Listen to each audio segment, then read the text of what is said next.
Yan. Yapi na yan. Ay.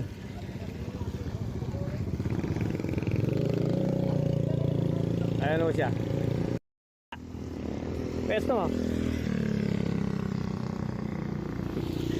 Dapat magtako ka pare. Watala. Lagnat ka kayang kaya mo ngayon. Aliway nga langanin ka at kindalan mo rin yung kaya na.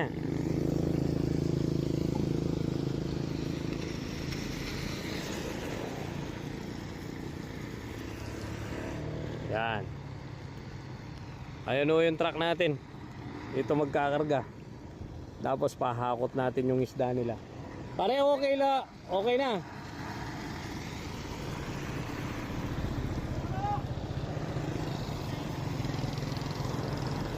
Laking truck nito oh. Hawak ka pre, hawak ka. Ayos yung pwesto mo ah. Ayan, ayos.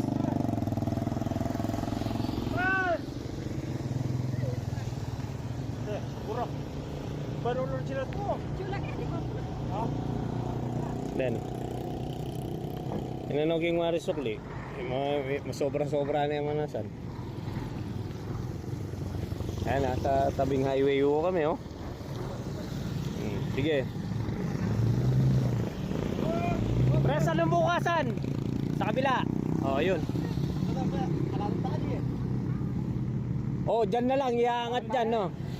Iangat mo na lang. Sige. Dalawa nang ilan dito. Pre, ilan ang ikakarga mo?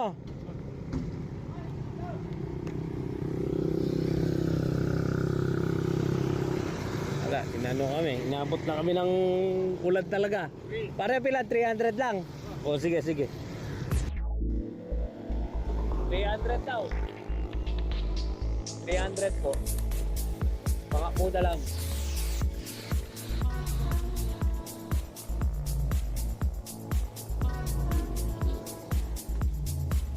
Di pa ganong na bagong huli. Pero condition na yung isda na yan.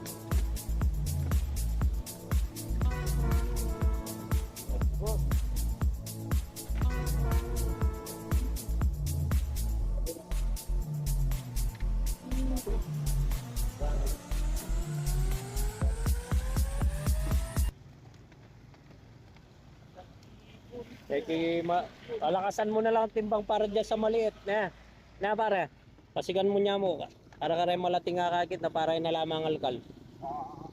Okay, go